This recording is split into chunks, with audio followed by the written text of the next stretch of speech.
The last gold of the day is sliding up the great trees of a rainforest, and the dark is rising after it, like slow water.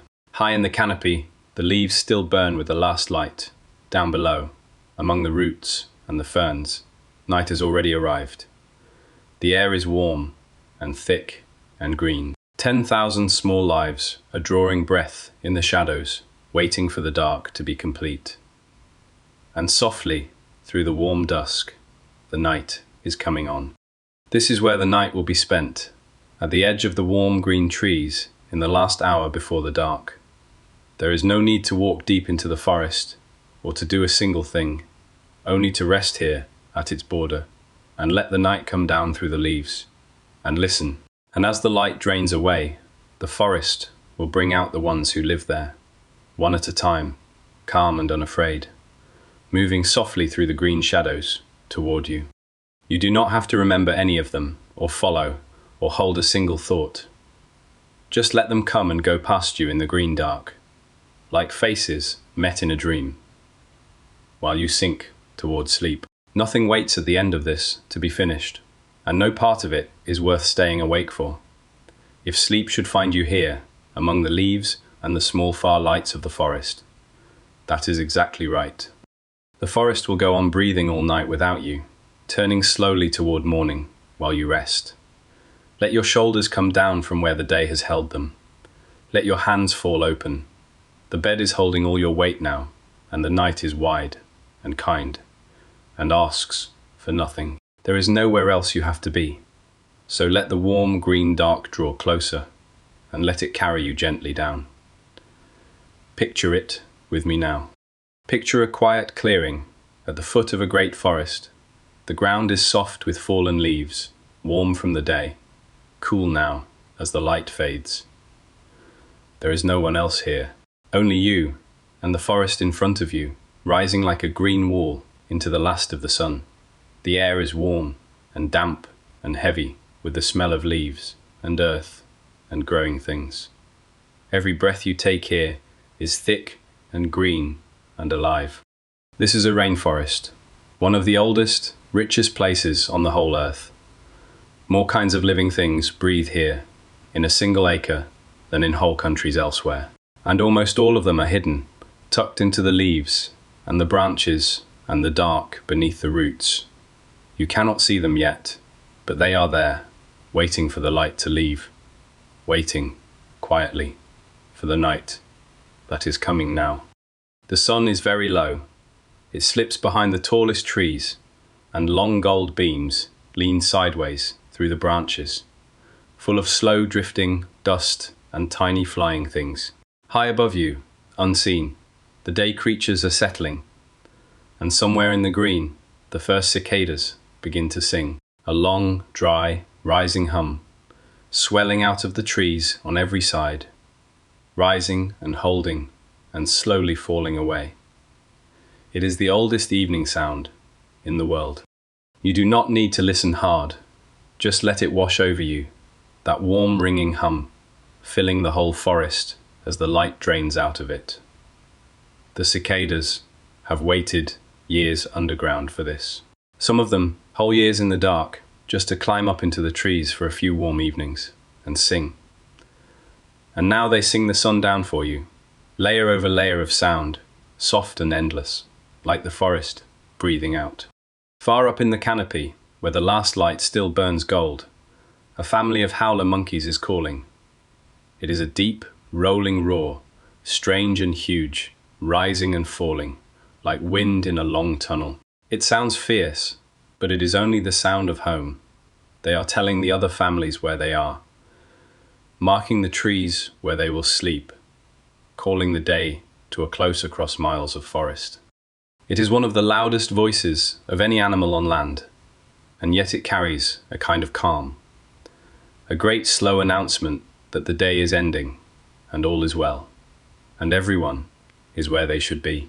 You listen to it roll away over the treetops, softer and softer, and then it fades, and in the hush that follows, one by one, the birds of the day are going quiet, and folding themselves away into the leaves. High on a bare branch, A toucan settles for the night. All day it carried that great bright beak from tree to tree. But now it does a curious, gentle thing. It turns its head right around and lays that long beak down along its back and drops its tail up over the top of itself until it is only a small round ball of feathers on the branch, tucked up, folded away, safe. And all across the forest, in their own quiet ways, the creatures of the day are doing the same.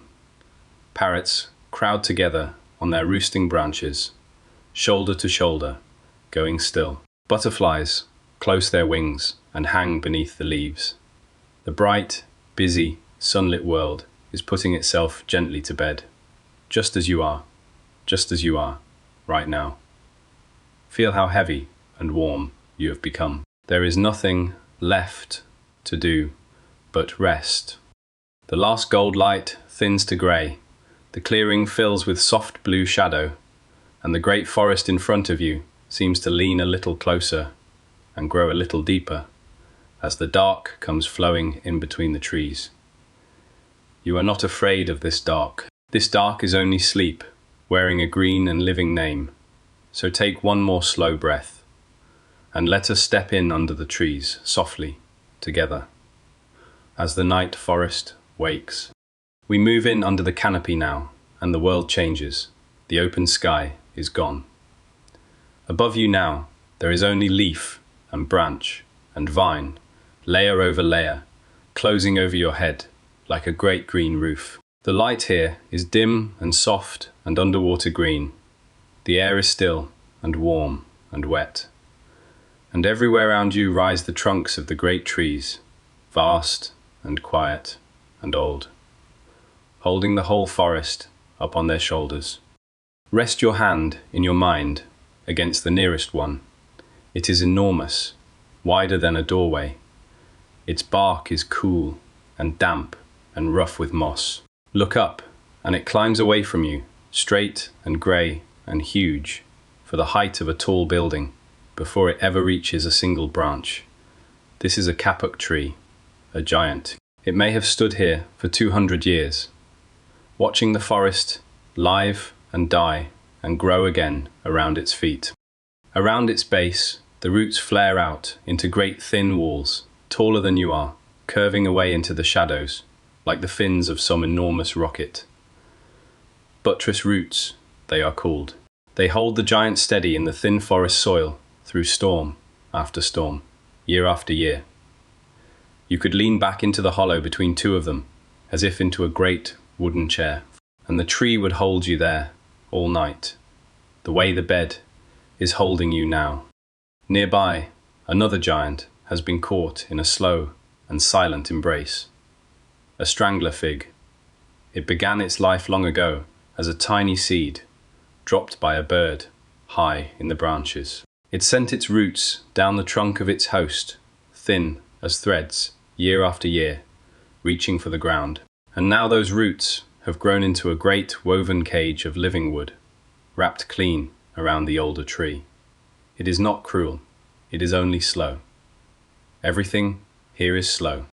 And everywhere, on every branch and trunk, other plants are growing, high above the ground, ferns and mosses and orchids and great rosettes of stiff green leaves. They are not rooted in the earth at all. They perch up in the trees, drinking the rain and the mist straight from the air. Each one is a small hanging garden, and the forest is full of them, thousands upon thousands, a whole world of green built on the shoulders of the trees. Some of those leafy rosettes hold a secret. Down in the heart of their stiff leaves, rainwater gathers and stays. A small, still pool, cupped in the plant, high up in the canopy. A little pond in the sky, and tiny creatures live their whole lives in these pools, far above the ground. Frogs the size of your thumbnail, small drifting insects. Whole tiny worlds, tucked into the leaves, that never once touched the forest floor. It helps, sometimes, to picture how this forest is built. Think of it as a great greenhouse with several floors. Right at the top, in the sunlight, are the crowns of the tallest trees. That is the roof. Below it, a thick, tangled layer of leaves and branches where most of the life lives. Then the shadowed space in the middle, then the dim, quiet floor, far below, where almost no light ever reaches. We will drift down through all of it tonight, floor by floor, softly. For now, we are high up in the layer they call the canopy, the crowded green floor beneath the roof. In the daytime, this is the busiest place in the forest, loud with birds and monkeys and the hum of a million insects. But the day shift is clocking off now. The sunlight creatures are folding themselves away, and in the cooling dark, very quietly, the night shift is beginning to stir. It happens slowly, a stillness and then a small movement. Somewhere, a leaf shifts that no wind touched. Somewhere, a branch dips, softly, under a weight that was not there before. Eyes that were closed all day are opening in the dark, wide and round, and gathering the last of the light. The forest is changing hands, as it does every evening, quietly, without a sound. The way a house grows still when the day people sleep and the night people rise. The last of the light is nearly gone now. Between the leaves, far above, the sky has turned deep blue and then violet, and the first faint stars are coming out over the roof of the forest. Down here, under the canopy, it is almost fully dark. But your eyes are soft and open, and the dark is gentle, and slowly you begin to see the shapes of things again. The branches, the vines, the great trunks, standing all around you, like quiet pillars. And now, from a hollow high in a tree, the first of the night creatures slips out into the air. A bat, small, and soft, and quick. It drops from its roost, opens its wings, and is gone into the dark between the trees, hunting on the wing. And behind it comes another, and another. All through the forest, in their thousands, the bats are waking, and pouring out into the night, silent and sure in the blackness. The night shift has begun. You do not need to watch them. Let them flicker past, soft as moths, going about their quiet work in the dark. You are only resting here, held safe in the great chair of the roots, drifting slowly down toward sleep. While the forest fills with quiet life around you, feel how still your body is now, how warm, how heavy. The night has come, and the forest is awake. And there is nothing at all that you need to do. Let us drift a little lower now, down among the branches, softly, the way a leaf lets go and turns as it falls. Here in the crowded dark of the canopy, the day creatures are sleeping all around us. On a mossy branch, a pair of toucans are tucked up beak to back, gone still. In a knot of leaves, a family of small green parrots sleep in a row, pressed warm against each other. Their bright feathers dulled to grey shadows in the dark. Down in a den among the roots, a small brown animal is curled into a tight, warm ball, fast asleep, its nose tucked under its tail. It is an agouti. All day it trotted along the forest paths on its slender legs, busy and bright-eyed, burying seeds, one by one, in the soft earth. But the agouti is a creature of the daylight. Now its work is done. Now it sleeps, deep and safe in its burrow, while the night belongs to others. And here is one of those others, waking now in the dark, a paca, a larger cousin of the sleeping agouti, plump and gentle, its brown coat marked with soft rows of pale spots.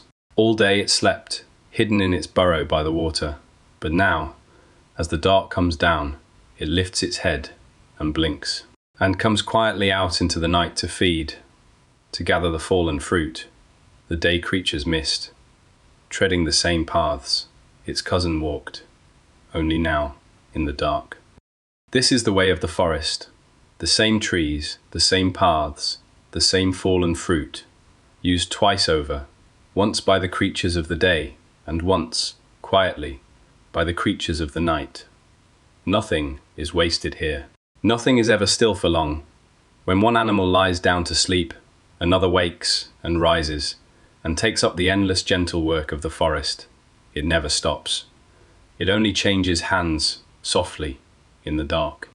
High above the paca, in the branches, something is stirring that moved all day, as slowly as a dream, a sloth. It has hung in the same tree for hours, grey, green and still, so covered in tiny plants that it looked like part of the branch.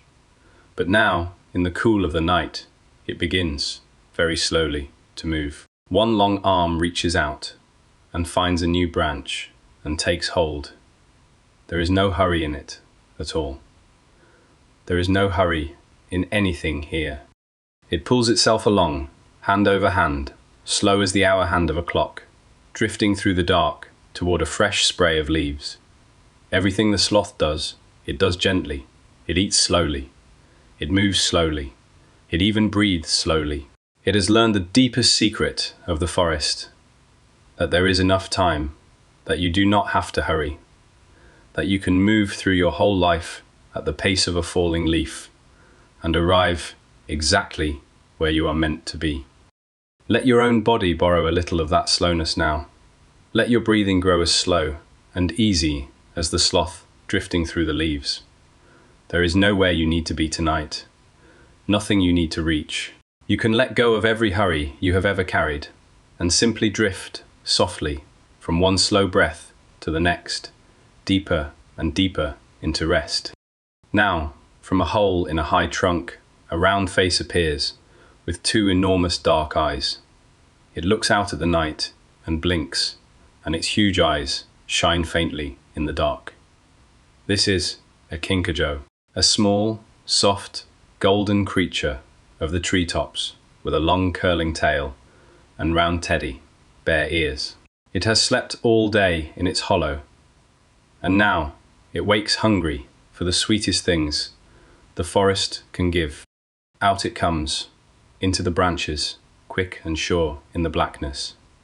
It runs along the boughs and hangs by its tail to reach the ripe fruit, and pushes its face deep into the night, blooming flowers, to lap the nectar with a long, soft tongue. As it feeds, it carries the flower dust from bloom to bloom, and so it helps the forest grow without ever meaning to.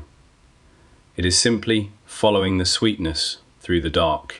Beside it in the branches moves another soft shape, slender and grey, with the same great round night eyes. An olingo, a cousin of the kinkajou, quieter and shyer, drifting through the same dark canopy in search of the same ripe fruit. The two of them move through the leaves like ghosts, barely stirring a branch, their eyes gathering the faint starlight that filters down from the sky above the roof. It is very dark now under the canopy, the kind of dark that would leave you helpless if you had to find your way through it. But every creature moving here tonight has its own quiet gift for the dark.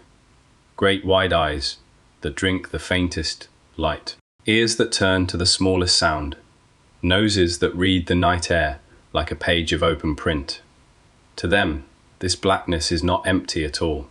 It is full and clear and bright with news. You do not need any of those gifts tonight. You do not need to find your way anywhere. You are only resting here in the warm dark, letting the forest move around you, letting your mind go loose and soft and quiet. Feel the branch beneath you holding your weight. Feel the great tree holding the branch. Feel the whole vast forest holding the tree and holding you, rocking you, very gently, down towards sleep. And now the forest begins to show you its lights.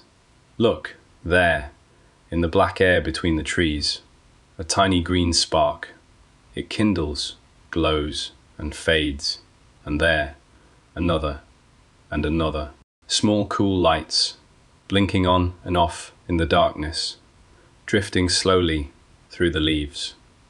Fireflies, rising out of the dark forest floor as the night deepens, floating up between the trunks, each one carrying its own soft lantern of living light. There is no fire in that light and no heat.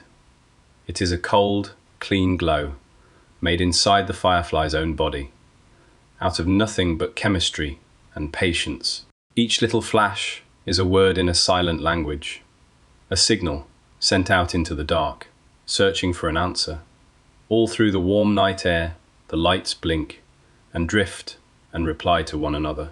A slow, silent conversation of pale green sparks, spread across the whole dark floor of the forest. Let your eyes follow them, softly, without trying. One light rising here, one fading there, one drifting slowly across the dark and going out. You do not have to make sense of them. Just let them float at the edge of your mind. These small, cool lights in the great warm dark, blinking gently on and off, on and off, slower and softer, it seems, with every breath you take. In some forests, on some warm nights, something wonderful happens with these lights. The fireflies begin, slowly, to flash together. First, just a few, here and there, out of time. Then more and more, falling into step, until whole trees are pulsing with light. All at once, thousands of tiny lamps flashing on and off as one. The whole forest breathing light, in a slow, silent rhythm, on and off, like a heartbeat made of stars. Imagine lying beneath such a tree, in the warm dark, and watching it pulse with cool green light, over and over, slow and sure and endless. It asks nothing of you. It only shines and fades and shines again. Let your breathing fall into that same slow rhythm now, glowing softly as you breathe in, fading as you breathe out. Your whole body pulsing gently, quietly, with the slow, bright breathing of the trees. The fireflies are not the only lights here. Low on a rotting log, close to the ground, a small dark beetle is walking, and it carries two glowing lamps of its own, one on each shoulder, shining a steady green, gold, a click beetle.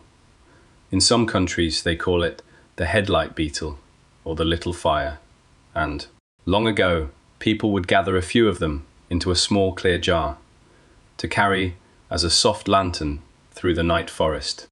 It glows without any effort, this beetle, without any heat, walking calmly over the wet wood with its two small lamps lit. And near it, in the leaf litter, other lights are burning low and steady. The larvae of certain beetles, glowing along their sides, like the windows of a tiny train. The railroad worm, some people call it. It lies in the dark leaves, softly lit, patient, going nowhere, in a hurry, shining its quiet light into the night. And here, strangest of all, the very floor of the forest is beginning to glow. On the fallen logs, on the dead leaves, on the buried roots, a faint and ghostly light is spreading, pale green and cold and soft. It is the mushrooms. Certain fungi of the forest floor shine in the dark, all on their own, a light the old country people called foxfire or fairy fire, the dead wood of the forest, quietly glowing from the inside out. The mushrooms glow for a reason, though it is a soft and secret one. Some shine to call in the small flying things of the night, so that they will land and carry the mushroom's fine dust away, to grow somewhere new. Others simply glow, and no one is quite sure why. The forest keeps a few of its secrets still, and so the dead wood shines, quietly, all night long, a pale green light, with no fire in it at all. Picture it now, that whole dark floor of the forest, scattered with faint cool lights. The blinking of the fireflies drifting up between the trees. The steady lamps of the beetles on the logs. The soft ghostly glow of the fungi on the fallen wood. It is like looking down on a city at night, from very high up, all its small lights burning quietly in the dark. A whole hidden world lit by living lamps, going gently about its business while the world sleeps. And through all those soft lights, now the moths begin to move. You feel them before you see them, a soft stirring of the air, the faint brush of wings in the dark. They are rising all through the forest, out of the bark and the leaf litter where they hid all day, opening their broad soft wings and lifting into the warm night air on wings that make no sound at all. A great pale moth drifts past your face, slow and soft as a falling leaf. It is larger than your open hand. Its wings are the color of moonlight and old paper, patterned with soft grey eyes and faint waving lines. It does not hurry. It does not dart. It simply floats through the dark on those wide, silent wings, drawn on through the night by something you cannot see. Some pale flower or faint scent, waiting for it, far off among the trees. Some of these moths are giants. In these forests flies the great white witch, the largest moth in all the world, with wings that stretch nearly a foot from tip to tip, wider than the span of your hand. And yet for all its size, it is gentle and soft and utterly silent. A great pale ghost of a thing drifting through the branches in the dark, harming nothing, wanting nothing but the flowers and the night. Let one drift through your mind now, that great soft moth floating slowly across the dark. Let it carry your thoughts away with it, softly into the leaves. There is nothing sharp here, nothing sudden, only these wide, silent wings moving through the warm dark, slow and calm and patient. Your breathing is slower now too, your body heavier. The moth drifts on and out of sight, and you sink a little deeper into the warm, green dark. The moths are searching for something, and the forest has made it for them. All around you now, in the dark, certain flowers are opening. Not the bright flowers of the day, those are all closed and sleeping. These are the flowers of the night. Pale flowers, white and cream and soft as gold. Flowers that stayed shut all through the sunlight and wait until the dark to bloom and pour out their scent into the night air like a slow invitation. There is one close by, opening now on a long vine, a moonflower. All day, it was only a tight pale bud curled shut, but now, in the dark, it begins to unfurl.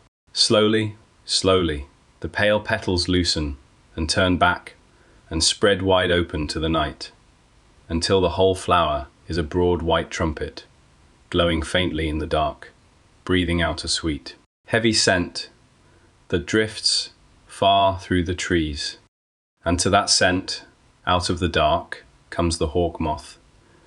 It is a strong and clever fleer, and it does not land. Instead, it hangs in the air before the flower, its wings a soft grey blur, holding itself perfectly still in the dark. And it reaches into the flower with a long coiled tongue, longer than its whole body, unrolling it like a fine thread to sip the nectar from deep inside. It drinks, hanging there in the night, and then it moves on. This is an old bargain, made between the flower and the moth over millions of quiet years. The flower gives the moth its sweet nectar, and the moth, brushing against the bloom, carries the flower's fine dust away on its body to the next pale flower, and the next, and so helps new seeds to grow. Neither one plans it. Neither one knows. They simply meet in the dark, night after night, and each one feeds the other. And the forest goes on. All through the trees around you now, this quiet trade is happening. Pale flowers opening in the dark. Soft moths drifting from bloom to bloom. Sweet scent hanging heavy in the warm night air. It is a slow and gentle commerce carried out entirely in the dark by creatures who never see the sun. And you are lying right in the middle of it, breathing that sweet night air, letting it fill you, letting it carry you down. Here is another moth, resting now on a broad leaf, its wings spread flat, and still it is huge and beautiful, patterned in soft brown and gold, with clear windows in its wings like little panes of glass, a giant silk moth. And here is a strange, gentle thing about it. This great moth has no mouth. It will never eat, not once, in its whole life as a moth. It lives for only a few short days. On the food it's stored as a caterpillar, and it spends those days doing nothing but drifting softly through the dark. A few soft nights of flying, of finding a mate, of laying its eggs on the right green leaf. And then it is gone, its whole brief life complete. There is no sadness in it. It is simply the shape of that moth's life, small and soft and perfect. A few nights of quiet flight in the warm dark, and then rest. Let that thought settle over you now, gentle and calm. A few soft nights, a little quiet flight, and then rest. The moths are not the only ones drawn to the pale flowers tonight. Out of the dark comes a soft, quick shape, hovering where the hawk moth hovered. A bat, but a small and gentle one, with a long narrow nose and a longer tongue. And it wants only the same sweet nectar. It hangs before the flower on blurring wings, and dips its face inside, and laps the nectar with a tongue as long again as its whole small body. It is a nectar bat, and it lives on flowers, as a hummingbird does, only in the dark. All night it flies from bloom to pale bloom, drinking, and as it drinks, it carries the flower dust on its soft fur from one flower to the next. Whole kinds of tree in this forest are pollinated only by these little bats, only in the dark. Without them, the flowers would set no fruit. The forest leans on the smallest, softest creatures of the night. So the pale flowers open, and the moths come, and the little bats come, and all of them meet in the warm dark, and feed one another, and no one keeps count, and no one is ever thanked. It is simply how the forest breathes at night. A slow give and take, flower and moth and bat, going on quietly all around you, while you lie here, soft and still, and take your own slow breaths in the dark. Feel how easy your breathing has become, in and out, slow and soft and deep, like the opening of the moonflower, like the drifting of the moth. There is nothing forced in it now. Your body knows how to do this. It has always known. You can hand the whole night over to it and let it breathe you, softly, while your mind drifts free among the pale flowers and the silent wings. We are high in the canopy still, among the branches and the flowers and the drifting moths. But listen, now, to the deeper dark around us. The forest is full of quiet voices, the hum of insects, the far-off drip of water, the rustle of small feet on bark, and here and there, threaded through it all, the calls of the larger creatures of the night, strange and soft and far away. Let us listen to a few of them. As we drift, from somewhere out in the dark comes a low, mournful cry. It falls, slowly, from a high note to a low one, soft and sad and beautiful, and then it fades. It is one of the strangest voices in the forest, and for a long time no one could say what made it. You would look and look toward the sound, and see nothing at all. Only branches, only the dark shapes of dead limbs against the faint night sky. Because that is exactly what the singer wants you to see. Follow the sound now, softly, to a broken snag of a branch, high on a bare trunk, and look closely. That is no branch.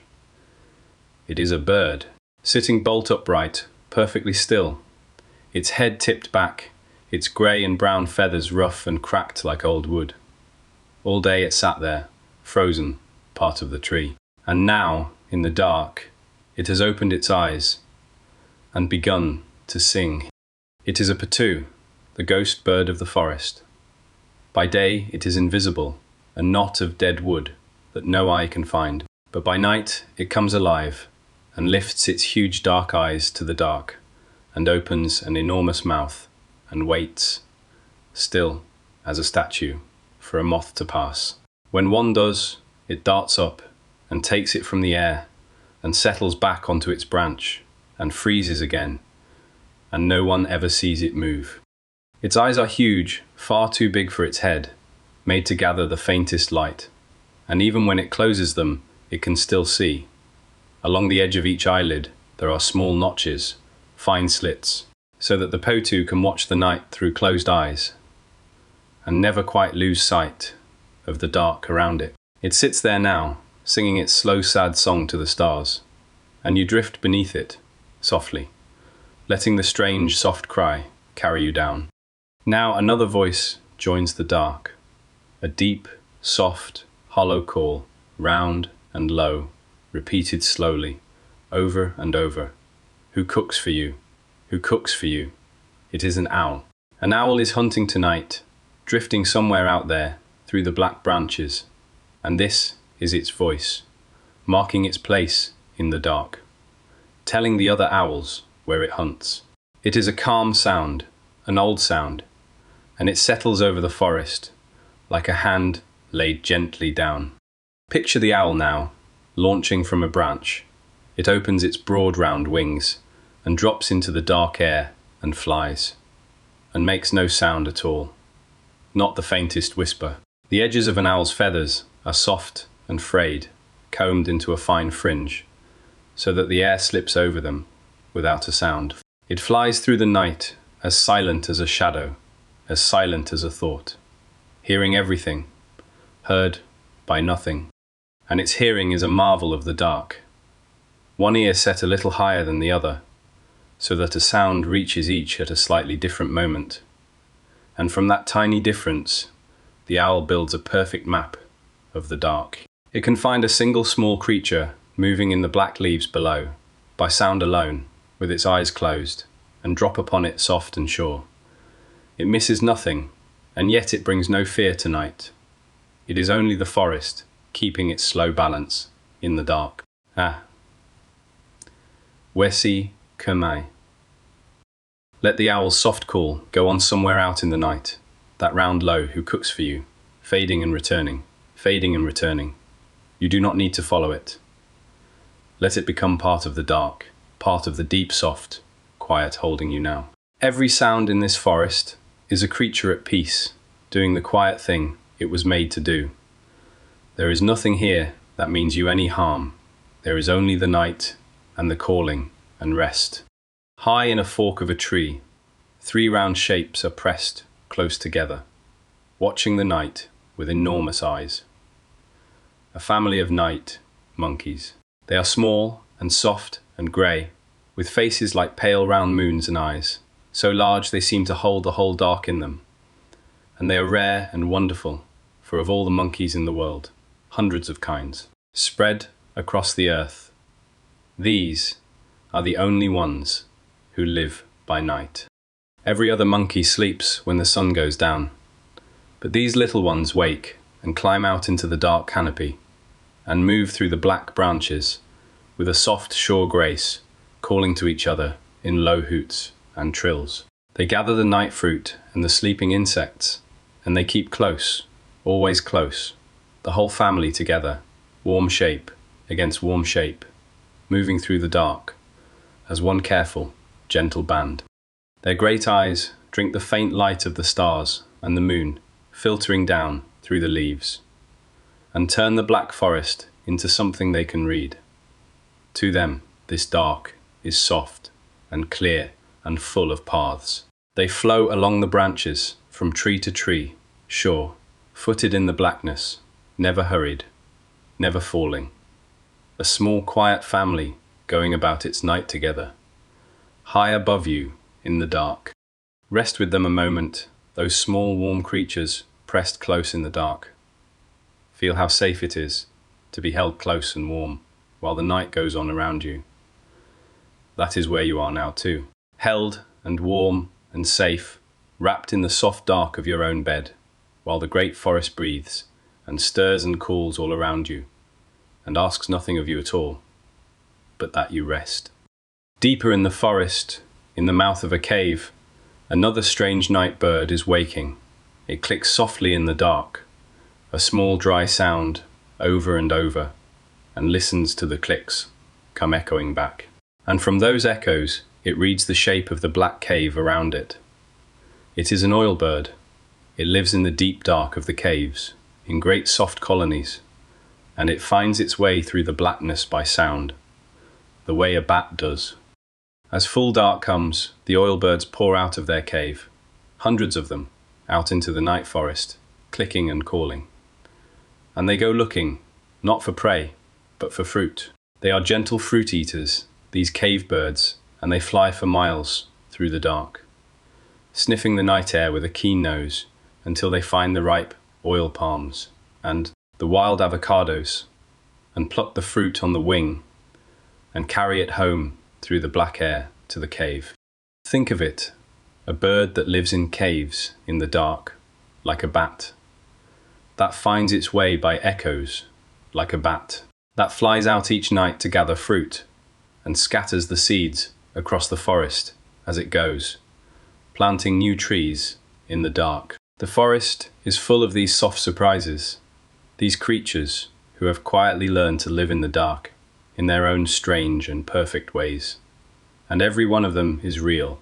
Every one of them is out there, now, in the night. You do not need to hold them all. Let them come and let them go.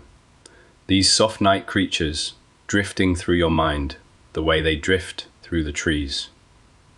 The ghost bird on its branch, the silent owl, the moon-eyed monkeys pressed close in their fork of the tree, the cave birds clicking softly through the dark. Each one appears for a moment, glows quietly in your mind, and drifts away again into the warm green dark as you sink deeper towards sleep. Let us drift a little lower now, down out of the high canopy, down toward the middle floors of the forest. As we go, we pass a tree unlike the others, a great spreading tree, heavy with round ripe fruit. And around it, the air is alive with soft wings and quiet movement. It is a fig tree, and in the night forest, a fig tree in fruit is one of the most generous things there is. A whole feast, hanging in the dark. For the fig feeds almost everyone. By day, it feeds the monkeys, and the birds, and the coatis. And by night, when the day creatures sleep, it feeds a whole second forest of hungry, quiet mouths. The kinkajou climbs to it. The night monkeys come. The opossums creep along its branches. And out of the dark, in their soft uncounted thousands, come the bats. The fig tree holds its ripe fruit out into the night, and the night comes gladly to be fed. Listen to them arriving now, a soft leathery flutter all around the tree as the fruit bats come in out of the dark. They do not screech or squabble. They come and go on quiet wings, each one flying in, plucking a single fig, and carrying it off into the dark to eat it somewhere, quiet and safe. Dozens of them, hundreds, a steady, soft traffic of wings around the great tree, all through the warm night. These are the short-tailed fruit bats, small and soft and gentle, with round dark eyes and simple faces. They are not hunters. They want only the fruit. And as they carry the figs away into the dark, they carry the small hard seeds inside them and drop them, later, far across the forest. Every fruit bat is a gardener of the dark, planting fig trees and 100 other trees wherever it flies. Much of this whole forest was sown, quietly, by bats in the night. It is a strange and lovely thought to hold as you drift, that the great trees all around you, the giants, the whole green cathedral of the forest, were planted, seed, by soft creatures flying in the dark, by bats carrying figs, by birds carrying berries, by the night shift going quietly about its work, while the world slept. The forest grows itself gently in the dark, and asks no thanks, and keeps no count. On a broad green leaf nearby, something has been changed. A little group of bats has taken a great leaf and bitten along its ribs, just so, until it folded down on both sides into a small green tent. And under that tent they hang now, in a neat soft row, sheltered from the rain, and, hidden from above, a little family of tent-making bats. tucked up together under a roof. They built themselves out of a single leaf.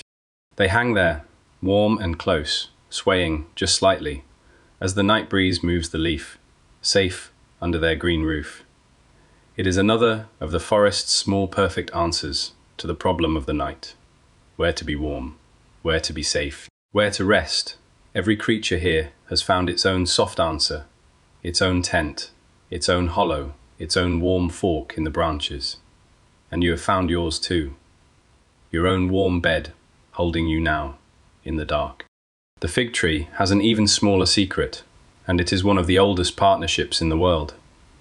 Each kind of fig has its own kind of wasp, tiny, smaller than a grain of rice, and neither one can live without the other. The little wasp crawls inside the fig to lay her eggs, and in doing so, she pollinates it.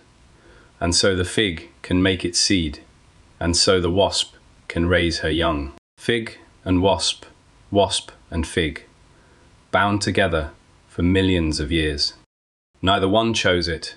It simply grew, slowly, over ages, until the two of them fit together perfectly, the tree and the tiny insect, each one holding the other's life in its hands. The whole forest is woven together like this, in 1,000 quiet threads, flower and moth, fig and wasp, bat and seed. Nothing here stands alone. Everything is held and holds in its turn. And tonight, so are you, held and gently woven into the quiet of the night. So the great fig tree feeds its uncounted guests, hour after hour, in the dark. The bats come and go on soft wings. The kinkajou reaches from the branches. The opossum creeps along a bough with its young clinging to its back. And the tree gives and gives and gives and does not empty, for it has fruit enough for all of them and for all the long warm night. Generosity, standing quietly in the dark, with its arms full of fruit. Let the soft traffic of the fig tree fade a little now, the gentle coming and going of wings. We are drifting lower still, down past the middle branches, down toward the understory, the shadowed rooms of the forest below the canopy and above the floor. The air grows warmer and wetter and stiller as we sink. The leaves grow broader, made to catch what little light falls this far, and a new chorus begins to rise around us out of the dark green shade. It is the sound of frogs, not one, but hundreds, thousands, near and far, high and low, calling all through the wet dark understory. Peeps and trills and low clunks and soft rolling churs. Each kind of frog has its own voice, its own small song, and on a warm damp night like this one, they all sing at once, layer over layer, filling the understory with a sound as soft and endless as rain. Let it wash over you now, that gentle wall of sound. You do not need to pick the voices apart. Just let them blur together into one soft, pulsing, living hum, rising out of the dark leaves on every side. It is the sound of a forest that is wet and warm and thriving. The sound of thousands of small creatures, safe in the dark, singing simply because the night is soft and the rain is near. It is one of the most peaceful sounds on earth, this frog song in the dark, and it is all around you now. On a broad leaf, right at eye level, sits one of the singers, a small frog, bright green, with folded orange feet and a pale soft belly. It sits perfectly still, its throat pulsing gently as it calls. And then it opens its eyes, and its eyes are a deep, brilliant red, huge and round and startling in the dark. It is a red-eyed tree frog, one of the loveliest creatures of the whole forest, sitting calm and jewel, bright on its leaf in the night. By day it sleeps, tucked down against a green leaf, its red eyes closed, its bright feet folded away, until it seems to vanish into the green. But by night it wakes and climbs and calls and hunts the small insects of the understory on soft clinging feet. It is in no hurry. It sits and calls and waits and now and then reaches out to take a passing insect, and then settles again, calm and still and bright upon its leaf. Let it sit there in your mind a moment, that small calm frog, Jewel, bright in the dark, its throat softly pulsing. There is such peace in it, such stillness. It does not fret about the night. It simply rests upon its leaf in the warm, wet dark, and sings when it wishes to sing, and waits, and is exactly where it belongs. You are exactly where you belong too, right now, warm, held, still, sinking softly, breath by breath, towards sleep. Near the red-eyed frog, another climbs slowly up a stem, and this one moves so oddly that you cannot help but watch. It is a waxy monkey frog, pale green and slow, and it does not hop at all. It walks, hand over hand, careful and deliberate, like a tiny thoughtful person climbing through the leaves. Its skin is waxy and smooth, and it wipes that wax over itself with its own feet, to keep from drying out, patient as someone smoothing on cream before bed. There is no hurry in it at all. It climbs and pauses and reaches and climbs again, slow and calm in the warm dark. All around it, the smaller frogs are calling, the whole understory ringing softly with their voices. Some of these frogs are no bigger than your fingernail. Some are so small they could sit on the tip of your thumb and still have room to spare. And every one of them is singing tonight in the warm, wet dark, safe among the leaves. Some of the smallest frogs here do a quiet, wonderful thing. They never go to the water at all. There are no ponds up here in the leaves. And so these tiny frogs lay their eggs on the wet leaves themselves. And the young grow up right there inside the egg, skipping the tadpole, life entirely, and hatch out as perfect frogs, no bigger than a grain of rice. A whole life begun and carried out in the safe green dark of a single leaf. Their calls are the highest, softest notes in the chorus, tiny bell, like peeps and clicks and chimes scattered through the dark, like the ticking of 100 small clocks. Wave over wave, the frog song rises and falls around you, near and far, high and low, endless and soft. It is the lullaby of the whole forest, sung by 10,000 small green voices. And it is being sung, right now, for you, though the frogs will never know it, and would not mind. Down on the forest floor, among the fallen leaves, a larger shape moves slowly through the dark. A great fat toad, broad as a saucer, plodding calmly along on its short legs. It is a cane toad, patient and calm, out to hunt the beetles and the ants of the night floor. It does not leap. It walks, slow and heavy and sure, pausing now and then to sit and blink and wait, and then plod on again into the dark. There is something deeply restful in that slow, heavy walk. The toad is in no hurry to be anywhere. It has all night, and it knows it. It simply moves through the warm dark at its own calm pace, gathering its supper, one slow step at a time. Let your breathing match it now, that slow, easy plod, in and out.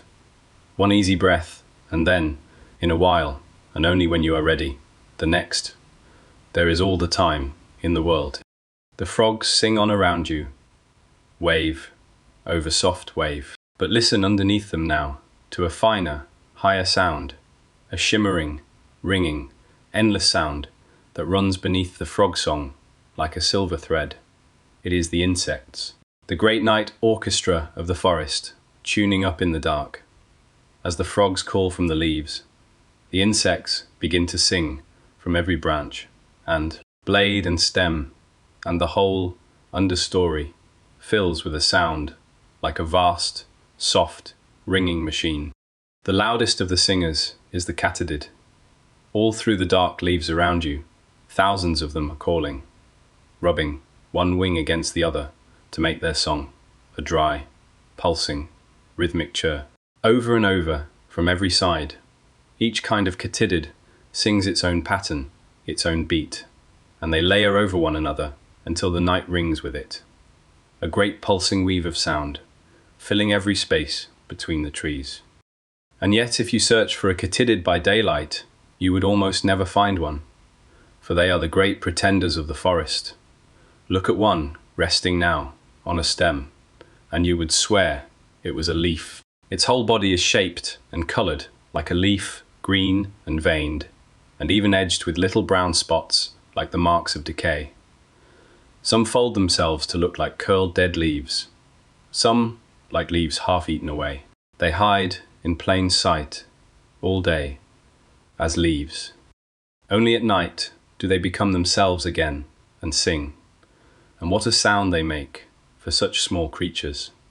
A single katydid close by your ear can be as loud as a passing car. But spread across the whole forest, thousands of them singing at once, near and far, the sound softens into something else entirely, a vast, soft, shimmering wash, rising and falling like surf on a far-off shore.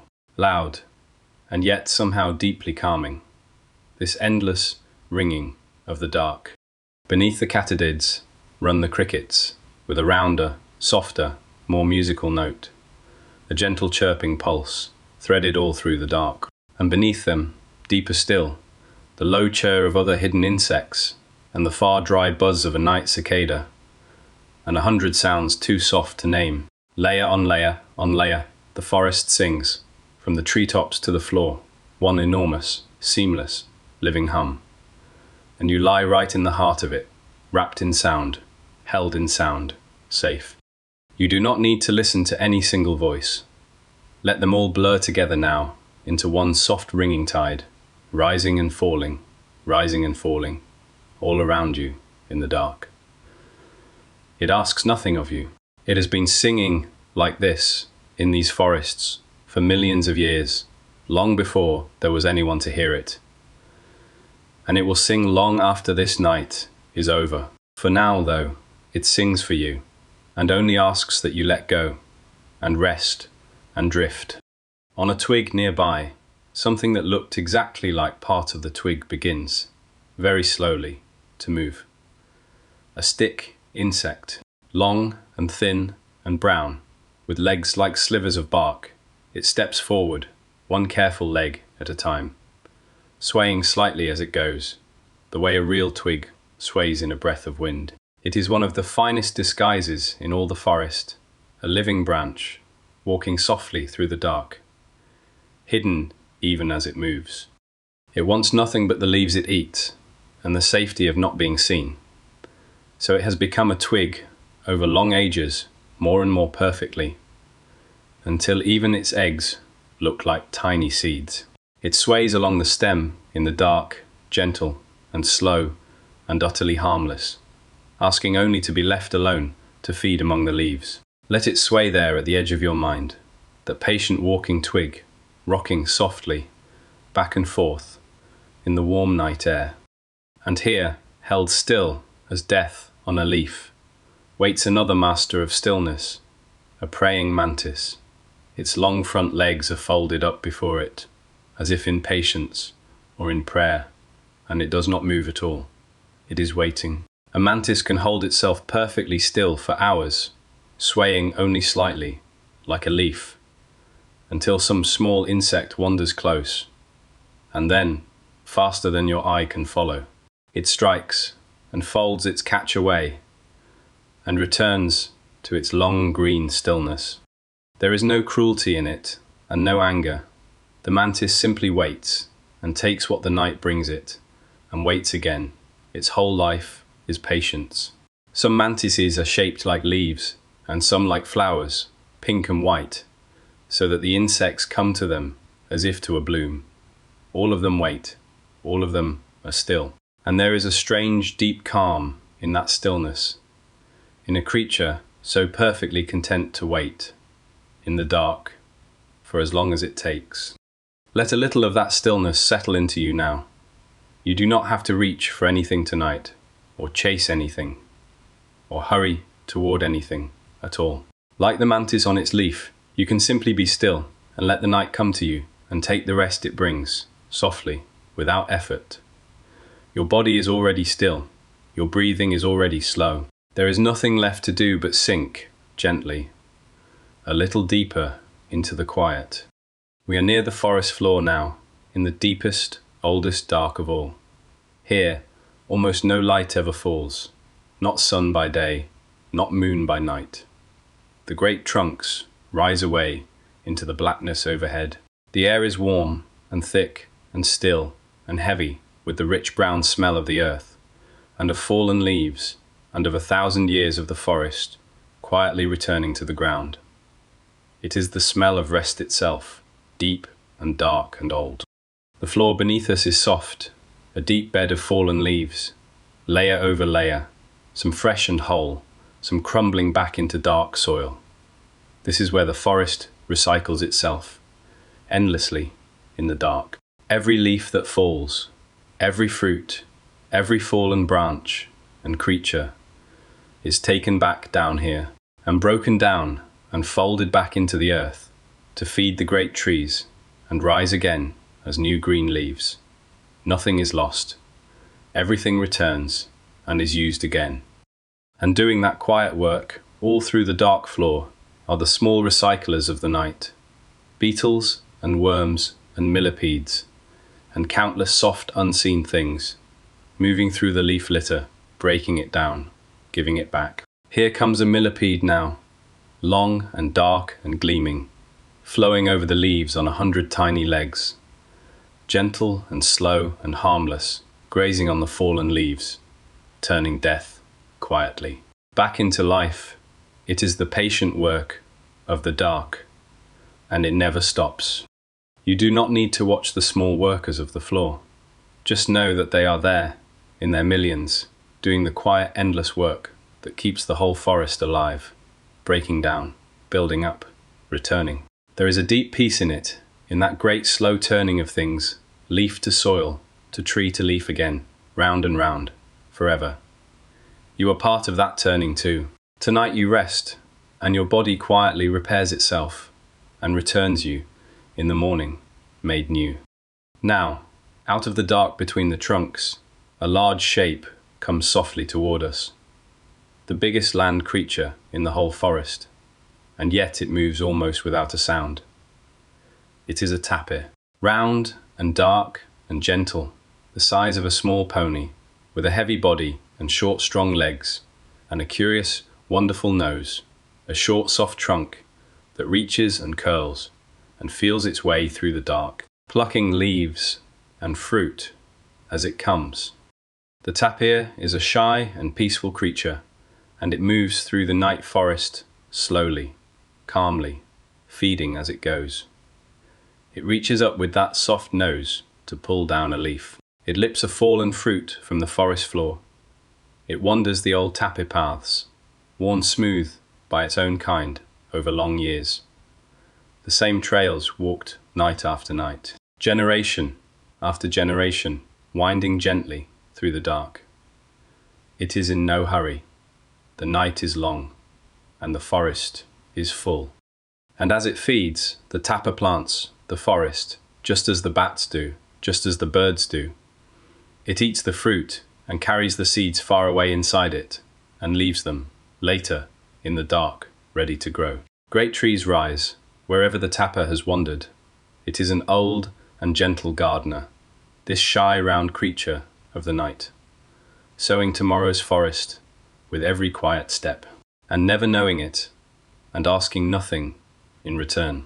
Let it move slowly through your mind, that great gentle shape in the dark, feeding softly, wandering its old paths, at peace.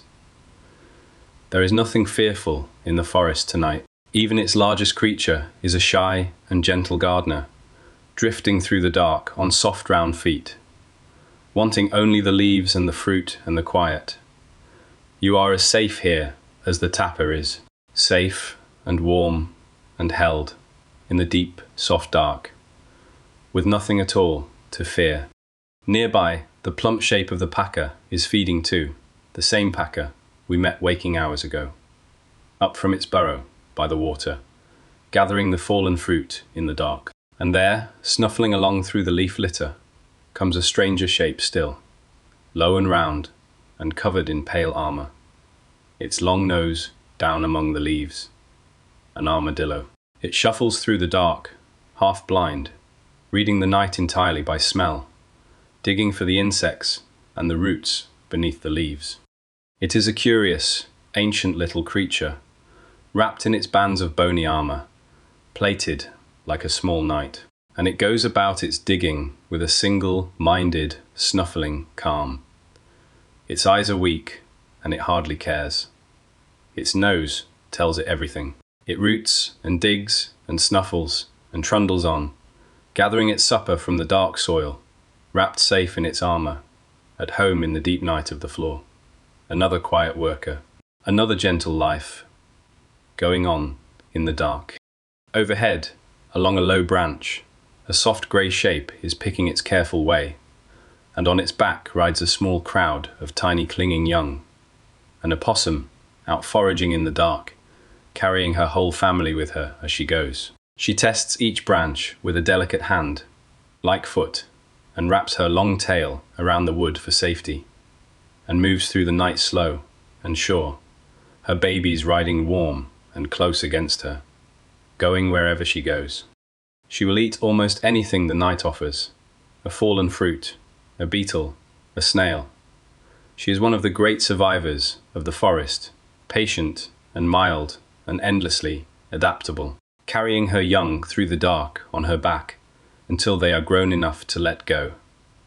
Let her drift on along her branch now, warm and slow, her family clinging close. Everywhere in this forest, the night is full of mothers and young, held close and safe in the warm dark, exactly as you are held now.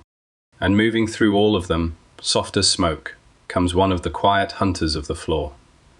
You would never hear it, you would never see it, unless it wished to be seen. A small wild cat, spotted and sleek and low to the ground, with round night eyes and a slow, careful step. An ocelot. It drifts through the dark on velvet feet, pausing, listening, watching, reading the night with its whole body, hunting the small creatures of the floor. It is beautiful, this cat, patterned in dark rosettes and chains of spots, and it moves with a perfect, liquid patience. It does not chase. It waits and stalks and freezes and flows forward again, slow and silent, part of the shadows. And though it is a hunter, there is no menace in it tonight, only grace, only the calm, sure movement of a creature perfectly at home in the dark. It passes close by and looks at you with its calm gold eyes and drifts on and is gone. This is the forest keeping its old balance in the dark. The tapir feeds and plants the trees. The armadillo digs and turns the soil. The ocelot hunts and keeps the small quick lives in check. Each one takes its place and does its quiet work, and nothing is wasted and nothing is cruel. And the whole vast forest holds itself in balance, night after night, without a single hand to guide it. It simply works. It has always worked. And tonight, it cradles you. Feel how far down you have drifted now, from the high bright canopy, floor by floor, down through the moths and the flowers, down through the frogs and the singing insects, all the way to the deep dark floor of the forest, where the great gentle creatures move through the leaf litter in the night. And still we sink softly, softly, deeper into the dark and the quiet, deeper into rest, with every slow and easy breath you take. Along the forest floor, a thin dark river is flowing, though it is not made of water, it is made of leaves. An endless line of small green flags, each one carried high on the back of an ant, streaming along a worn trail through the leaf litter, hundreds upon thousands of them, all moving together in the dark. The leaf cutter ants are marching, as they do every night, harvesting the forest leaf by leaf in one of the great, quiet wonders of the world. Follow the line up in your mind, and you will find them high in a tree, snipping small pieces from the leaves with their jaws, each ant cutting a piece larger than itself, and lifting it and carrying it down the trunk and along the trail, a slow green river flowing home through the dark. They do not eat the leaves. They are farmers, these ants, and the leaves are for their gardens, deep underground. For down in their vast dark nest, in 1,000 warm chambers, the ants use the chewed leaves to grow a fungus, a soft pale garden that only they know how to tend. And that fungus is their food. They have been farming it for millions of years, far longer than people have farmed anything. Tending it in the dark, weeding it, feeding it, carrying it carefully, from nest to new nest. A whole civilization of farmers working through the night, beneath your resting mind. Think of the patience in it, the endless streaming line of ants, each carrying its small green flag along the trail.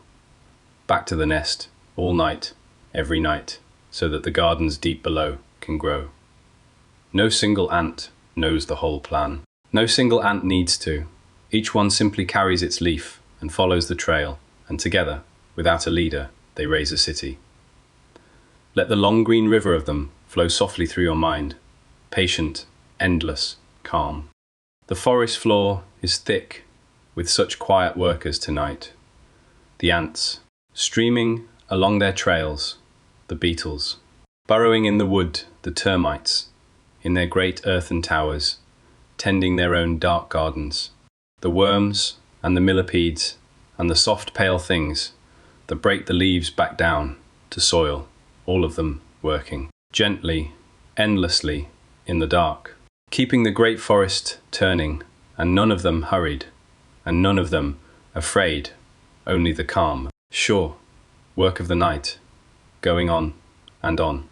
And out of that rich dark floor, from the buried wood and the rotting leaves, the mushrooms rise. All through the night they push up, soft and pale, on the fallen logs and the deep leaf litter. Some of them glowing faintly with that cool green light.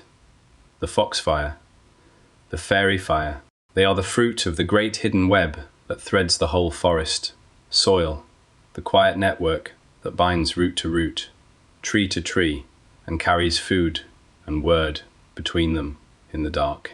For beneath the forest floor, unseen, there is another forest, made all of fine pale threads, spread through every handful of the soil, joining the roots of the great trees into one vast, silent, living web. Through it, the trees share food with one another, and even, in their slow way, send warnings. The whole forest is joined beneath your resting mind, root to root, thread to thread. One enormous quiet being, breathing slowly in the dark.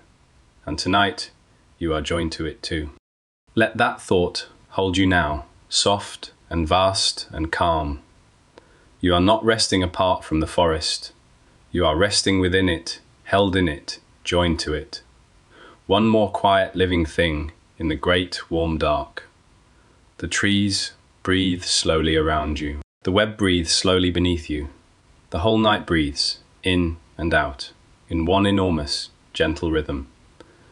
And your own slow breathing is a part of it now, rising and falling with the breathing of the forest. Breathe in and feel the forest breathe in with you. Breathe out and feel it breathe out too. There is no line tonight between you and the great green dark. You have drifted so far down into it, so far into the quiet, that you and the forest have become one slow, soft, breathing thing, resting together in the night. And still, we drift, softly, toward the sound of water, deeper into sleep. The sound comes to you softly at first, threaded through the frog song and the ringing of the insects. A gentle, liquid murmur, the sound of moving water. Somewhere ahead, in the dark, a stream is running through the forest, and we drift toward it now, slowly. Following the sound, the ground grows softer and wetter and cooler underfoot. The air fills with the fresh, clean smell of water over stone. And then, in the dark, the stream itself. It is a small stream, clear and cool, sliding over dark stones and pale sand, winding its slow way through the heart of the forest. In the daytime, it would sparkle. Now, in the dark, it is a ribbon of soft sound and faint gleams, catching what little light falls through the leaves. It murmurs over the stones and pools in the quiet places and slips on, patient and slow. The way all water is patient, carrying the forest's rain slowly down toward the distant sea. The banks of the stream and the leaves that hang over the water are one of the busiest nurseries in the whole night forest. For here live the glass frogs. Look at one now, sitting on a leaf just above the running water, small and pale green, no bigger than the end of your thumb. It sits calmly, calling softly, and then it turns, and you see the wonder of it. Its belly is clear, perfectly clear, like a little window of glass. Through that clear skin, you can see right inside the tiny frog.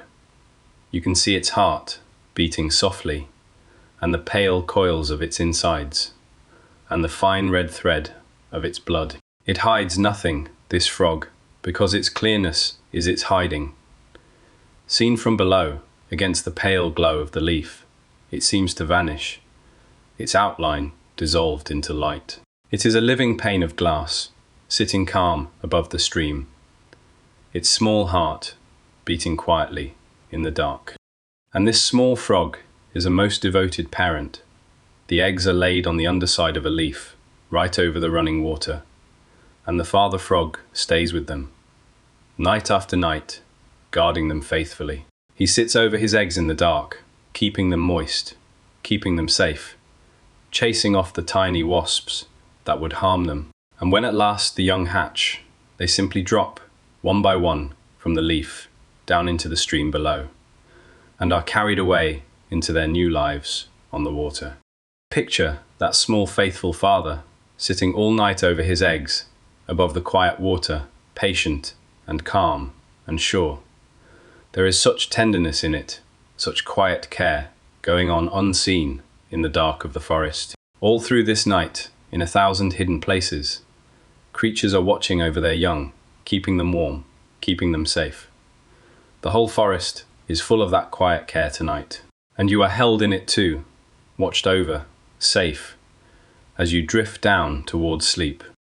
Over the surface of the stream now, a swift dark shape begins to fly, back and forth, low above the water.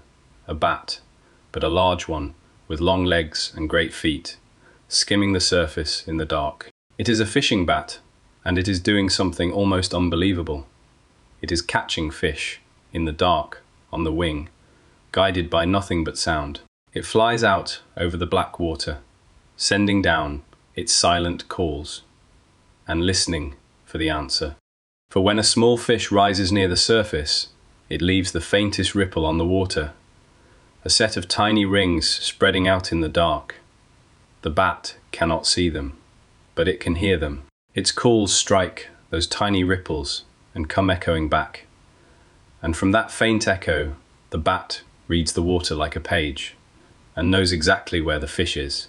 Then down it swoops and rakes the surface with its long clawed feet and lifts the fish from the water and flies on.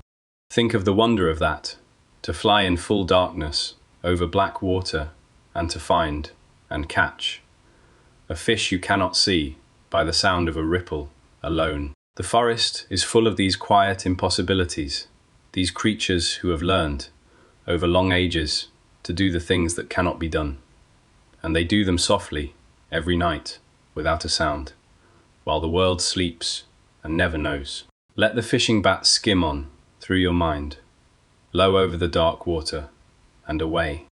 At the edge of the stream, where the water lies still and black in a quiet pool, two small points of dim light rest just above the surface. They do not move. They only wait. They are eyes. The eyes of a caiman lying still in the shallows, watching the night with an ancient patience. It is a small cousin of the crocodile, and it lies there in the warm water, perfectly still, as its kind have lain in these waters for a very long time, indeed. There is no menace in it tonight.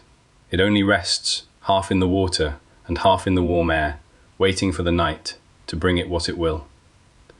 A caiman can lie like this for hours, without moving, without hurry, patient as the stones. It is one of the oldest shapes in the forest, little changed across a great gulf of time. And there is a deep, cold calm in it, a stillness older than the trees. Let it lie there in the dark, still and calm, and drift on past it, softly. On the far bank, larger shapes are gathered at the water in the dark. They are round and heavy and peaceful, grazing quietly on the soft grasses at the stream's edge. Capybara, the largest rodents in all the world, big as a large dog, gentle as sheep, and utterly at their ease in the warm night. A whole family of them rests here by the water, the young pressed close against the old, all of them calm, all of them unafraid. They graze softly in the dark and wade into the shallows to cool and lie down together on the bank in a warm heap and doze. Nothing hurries them, nothing troubles them. They are creatures of deep peace, these great gentle rodents, living their slow lives at the water's edge, close together, warm and safe. Rest your eyes on them a moment, that peaceful heap of gentle creatures by the stream, and let their deep calm become your own. The whole stream is a place of quiet gathering in the dark. The glass frogs on their leaves, the fishing bat over the water, the still caiman in the shallows, the capybara resting on the bank, and the water sliding on endlessly over the stones, carrying its soft murmur through the forest. Let that sound of water fill your mind now, gentle and endless, running softly on through the dark, carrying you, too, slowly downstream, toward the deep quiet of sleep. And now something changes in the air. A hush falls softly over the forest. The breeze drops, the leaves go still, and a new smell drifts in, cool and green and clean, the smell of coming rain. Far above, over the roof of the forest, the clouds have gathered thick and low, and the first heavy drops are beginning to fall. In the warm dark, the whole forest seems to pause and wait and lift its face to the sky. You hear it before you feel it. High up on the great leaves of the canopy, the first drops begin to fall, a scattered patter far above, soft as fingertips. Then more and more, until the whole high roof of the forest is ringing gently with the rain. It is a warm rain, a soft rain, the kind these forests drink almost every night. And it comes down now, like a slow blessing, spreading across the canopy, in a great soft hush of sound. The rain does not reach you all at once. It falls first on the highest leaves, and gathers there, and spills to the leaves below, and gathers and spills again, drip by drip, layer by layer, working its way down slowly through the whole great height of the forest. By the time it reaches the floor, far below the canopy, it is no longer a downpour, but a soft and scattered dripping, gentle as a leaking roof, patient and endless in the dark. So the great trees drink first, up in the canopy, catching the rain in their leaves and their pools and their hanging gardens. And what they do not drink runs down the trunks in dark shining ribbons, and drips from leaf to leaf, and soaks at last into the deep soft floor, down to the thirsty roots and the fungus threads and the buried seeds. Every drop is caught and used and passed along. Nothing here is wasted, not even the rain. Listen to the sound of it now, all around you, not the hard drumming of rain on a roof, but something softer and deeper and more complex.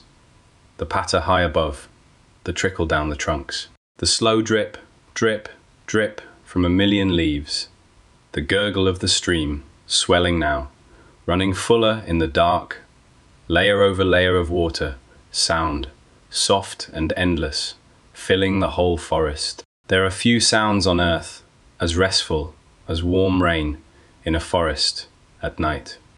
And the smell of it, that deep, green, earthy smell that rises when rain meets warm, dry ground. The smell that has a name almost too lovely to be real, petrica. It rises now from the whole forest floor, rich and clean and calming, the smell of the earth drinking, the smell of everything green being fed. Breathe it in slowly. Let it fill you. Let the smell and the sound of the warm rain wrap around you like a soft grey blanket in the dark. The rain is a joy to the creatures of the night.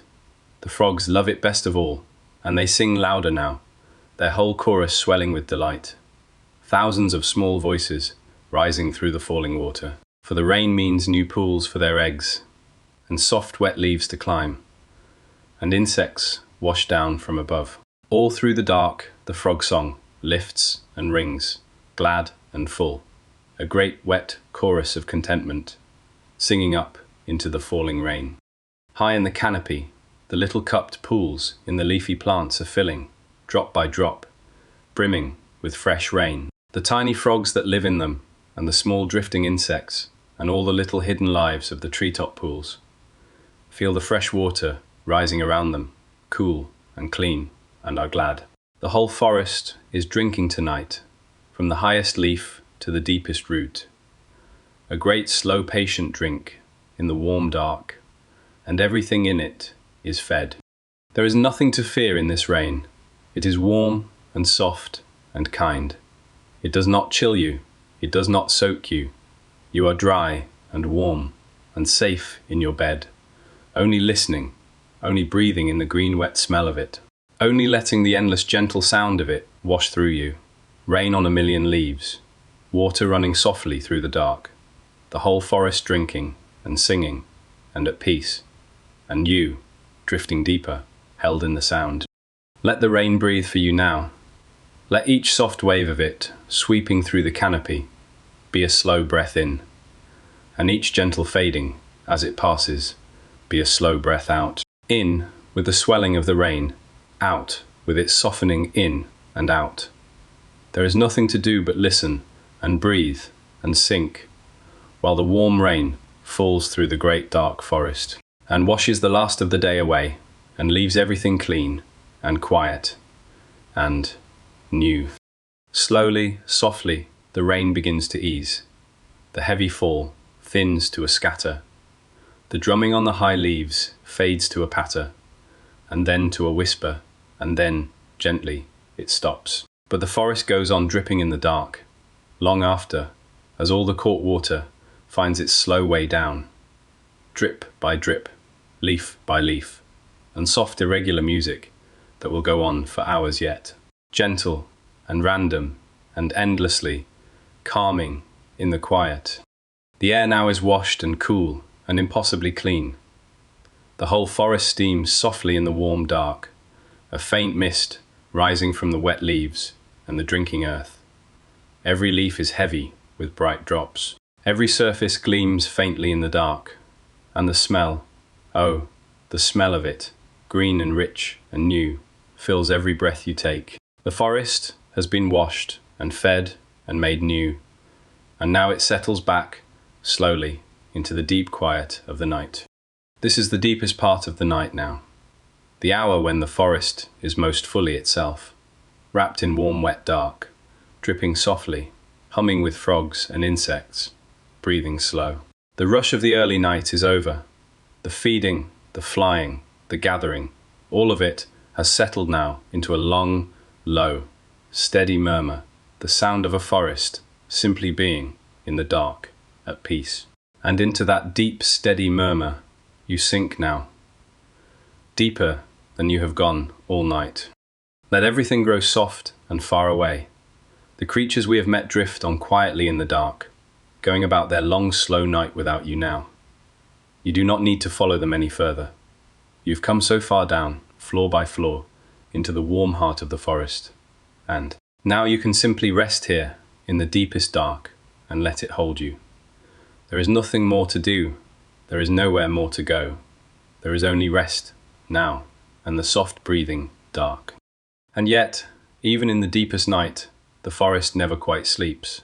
It only grows quieter and slower and more still. A few soft hunters move through it yet, calm and patient in the dark. On a branch above the stream, wound in a smooth green coil, an emerald tree boa is resting. It is a beautiful snake, bright green above, and it lies looped over the branch in neat, even coils, its head resting quietly on top, still as a carving. It is in no hurry, this snake. It can wait, coiled and calm, for many hours, for many nights. Along its lips are tiny pits that feel the warmth of living things, so that even in full dark, it can sense the small creatures moving near it, glowing faintly with their own heat. It simply waits, coiled and patient, and takes what the night brings it, and then coils again, and waits once more. There is a deep, cold, ancient calm in it. Let it rest there in your mind, still and green and quiet. High in the branches, another soft hunter is moving, a small spotted cat, smaller than the ocelot, with enormous eyes and a long balancing tail, a margay, and it can do something almost no other cat can do. It lives its whole life in the trees, and it can climb down a trunk headfirst, and hang from a branch by a single back foot, and leap between the boughs in the dark. Sure and silent, as at home in the high branches, as a monkey. It drifts through the dark canopy on soft velvet feet, pausing, watching, its great eyes gathering the faintest light, hunting the small creatures of the treetops. And like all the hunters of the forest tonight, it moves without haste and without noise, and without anger, simply doing the quiet thing it was made to do, keeping the old balance of the dark. Let it move on through the branches, soft and silent, and disappear, and leave the night quiet once more. And somewhere far off in the dark, the greatest of all the forest's cats is walking. You will not see it. You will only feel, perhaps, a deeper hush fall across the night, as the smaller creatures grow still at its passing. It is the jaguar, the master of the forest, powerful and silent and calm, moving through its dark kingdom on great soft paws. At ease, afraid of nothing, needing to hurry for nothing. It is simply walking, in the night, through the forest, that is, its home. There is no fear in the forest tonight, not even here. The jaguar is not hunting you. It does not know you are here. Dreaming at the edge of its world, it walks its old paths through the dark, strong and quiet and utterly at peace. The calm, still center of the whole night forest, and its deep calm spreads out around it through the dark, and reaches even you, and settles over you, soft and heavy as sleep. Let the great cat pass, far off in the night, and be still. On a rock near the stream, something small is glowing, very faintly, in the dark. If a little moonlight finds it, or the faint blue light before dawn, it shines with a soft, unearthly, greenish glow. It is a scorpion, and this is one of the strangest, quietest wonders of the night.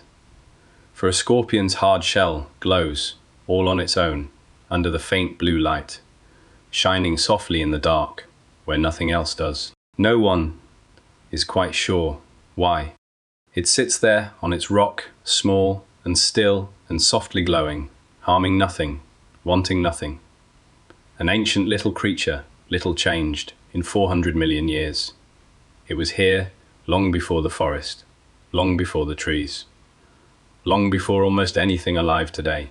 And still it sits, patient and calm, glowing faintly in the dark, waiting for a passing insect, at peace in a night far older than it can know. Let it glow there, quiet and strange, at the edge of your drifting mind. So the deep night holds them all, the coiled green snake, the climbing cat, the walking jaguar, the softly glowing scorpion, and all the numberless others, moving or resting or waiting in the warm dark. None of them hurried, none of them afraid, each one simply itself, doing the quiet thing it was made to do, held in the great patient dark of the forest. And you among them, held too, safe and warm and still, drifting in the deepest part of the night. Wese bye, my dicey. Feel how deep the quiet is now, how soft, how complete. The rush of the early night is long past. Even the frog song has settled to a low, steady, distant murmur, more felt than heard. The forest breathes slow and deep around you, warm and wet and dark, and asks nothing of you at all. You have come to the very heart of the night, the still deep center of it, and here you can simply rest and be held and let go. There is nothing you need to carry into this deep place, no thought you need to finish, no worry you need to solve. You can set it all down now, here in the warm dark, and leave it, and know that it will keep until the light.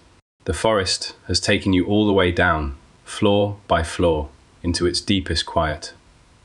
And here it holds you, softly, completely, and asks only that you rest. So rest now. Let go now. There is nothing left but the dark and the quiet and sleep.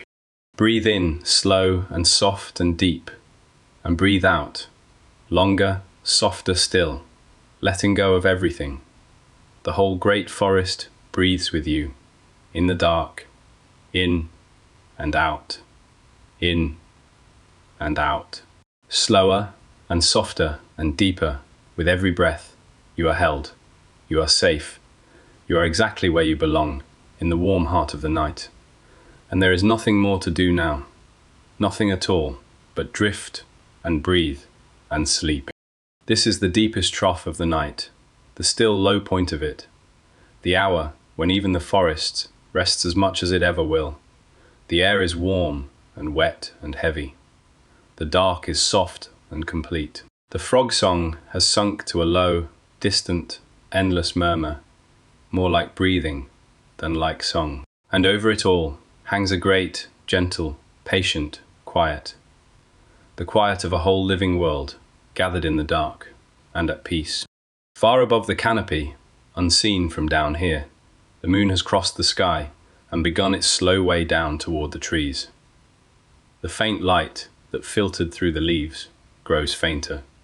Still, a few last fireflies drift low through the dark, their small green lamps blinking slower now, further apart, as the long night wears gently on toward its close.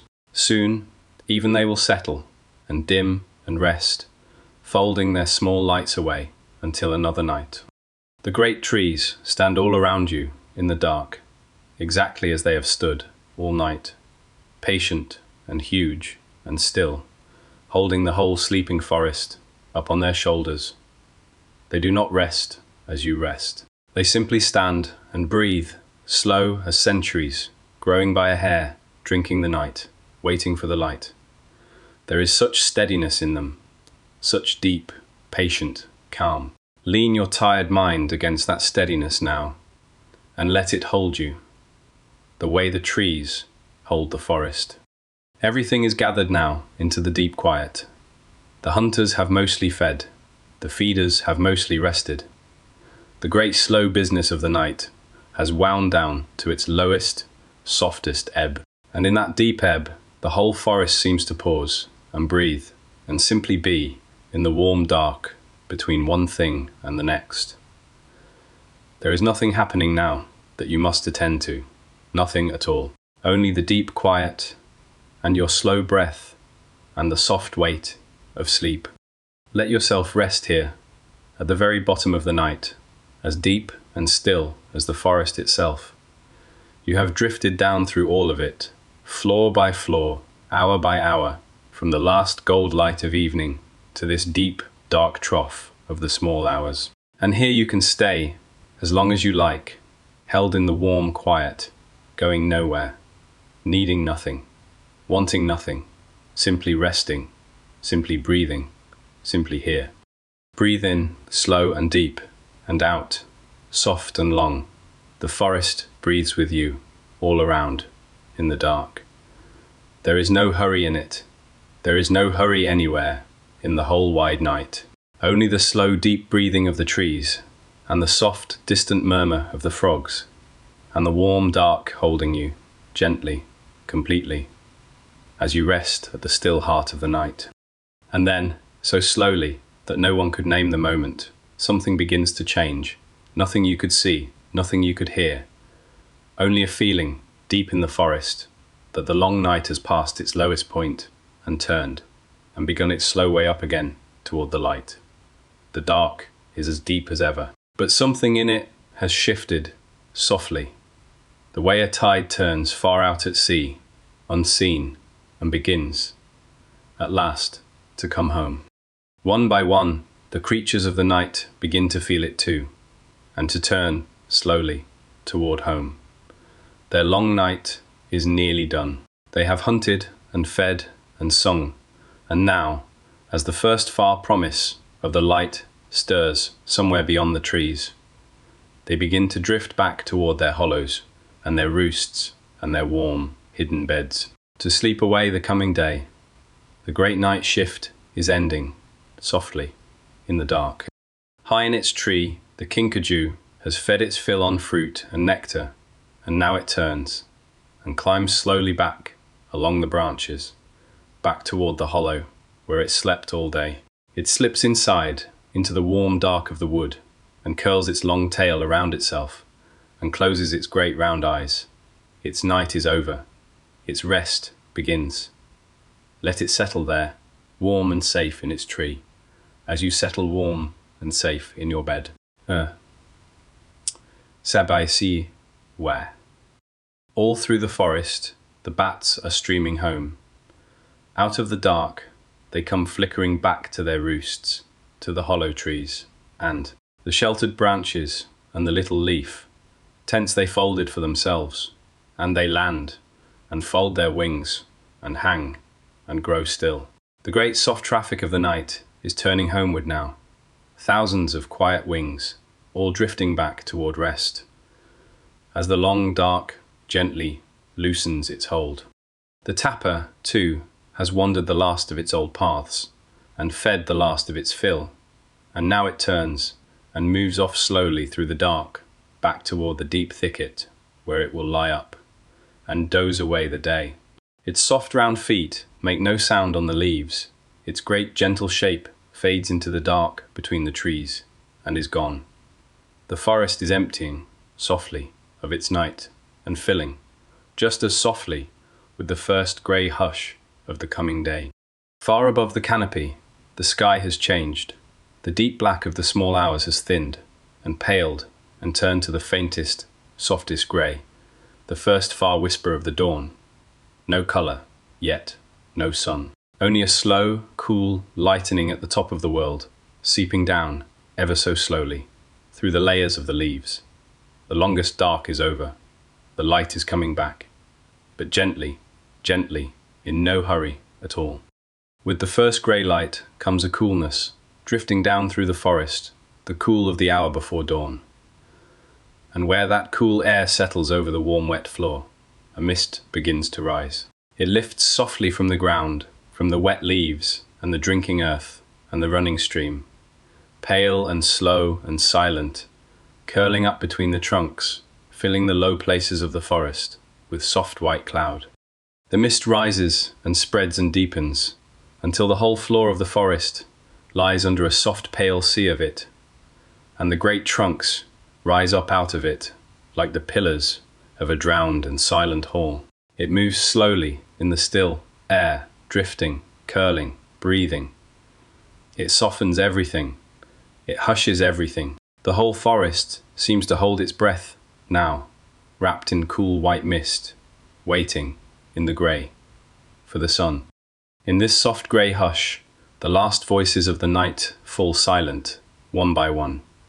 The owl gives its final low call, somewhere far off, and then says no more, and drifts back to its roost to sleep. Its long night of silent hunting is over. It settles into the crook of a branch, and fluffs its soft feathers, and closes its great dark eyes, and becomes, once more, only a still grey shape among the leaves. High in their fork of the tree, the night monkeys are curling up to sleep. The whole family draws close together, warm shape against warm shape. Tails wrapped round, faces tucked down, and their great round eyes fall shut at last. All night, they move through the dark canopy together. And now, together, they rest. A warm, soft heap of sleeping creatures, high in the greying tree, as the light comes up around them. And the potoo, on its high bare branch, feels the light coming, and does the strange, still thing. It does. It lifts its head, and points its beak up at the sky, and closes its great eyes, and freezes, utterly, into the shape of a broken branch. All day it will sit there, still as dead wood, invisible, part of the tree, while the bright, loud day goes on around it. Its night of song is over. Its long day of stillness begins. The frog chorus, too, is thinning now. As the cool of dawn creeps in, the small voices fall quiet, one by one, and the great ringing song of the night softens, and settles, and fades toward silence. A few last frogs call on in the mist, slower, sleepier, further apart. And then even they fall still, and tuck themselves down against the wet leaves, and close their eyes, and rest. The night's long music is ending, softly, note by note. A great hush settles over the whole forest now, in the grey and the mist. It is the quietest moment of the entire night. This pause at the very edge of dawn, when the creatures of the dark have gone to their rest, and the creatures of the light have not yet woken. For a few soft minutes, the forest hangs perfectly still, perfectly quiet, poised between the two worlds, holding its breath in the cool white mist. It is a sacred kind of quiet, this changeover hush, gentle and deep and complete. The night is spent, the day is not yet born, and in between there is only this, the still grey forest, the soft white mist, the great trees waiting, and the slow cool light seeping down from above. Nothing moves, nothing calls. The whole world seems to rest, for one long soft breath in the hush before the dawn. Rest with it now, be as still, and as quiet, and as much at peace. You have followed the whole long night, from the last gold of evening, down through the dark, and the lights and the rain, all the way to this soft grey hush before the dawn. And now you can lay it all down, the whole journey, the whole forest. You do not need to carry any of it any further. Let it grow soft and dim and far away, and let yourself rest here in the deep, still quiet, held safe in the arms of the coming light. Breathe in, slow and cool and soft, the misty air of dawn, and breathe out, longer, gentler still, letting everything go. There is nothing left to do now, nothing left to follow, nothing left to follow, nothing left to hold. The long night has carried you exactly where it meant to carry you, all the way down into the deep, soft quiet of sleep. And here you may stay and rest as long and as deeply as you wish. The mist drifts, the light grows, ever so slowly, from grey toward pearl.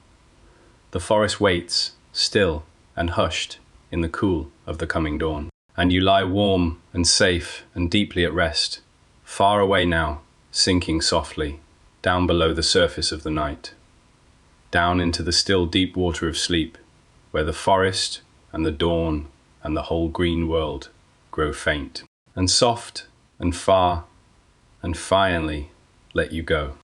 Let them go now. Let the trees grow dim. Let the mist grow soft. Let the last faint sounds of the forest fade to nothing at all. You have come to the end of the long night, and there is nothing more you need to see, or hear, or do. There is only rest now, deep and warm and complete. Only the soft dark behind your eyes, and the slow quiet of your breath, and sleep, rising up to meet you at last. And into that great grey hush, at last, comes the first sound of the day. Far off in the mist, a single bird begins to sing. It is a soft, clear, rising whistle, pure and a little sad, hanging in the cool air and slowly fading. Then, after a while, it comes again. It is a tinamou, a shy ground bird, greeting the first grey light from somewhere deep in the misty forest, the first voice of the dawn. There is no sound in all the forest lovelier than that. One pure clear note rising through the mist in the grey light before the sun. It asks for nothing. It answers nothing. It simply sings softly into the hush, as it has sung at the edge of 10,000 dawns before this one.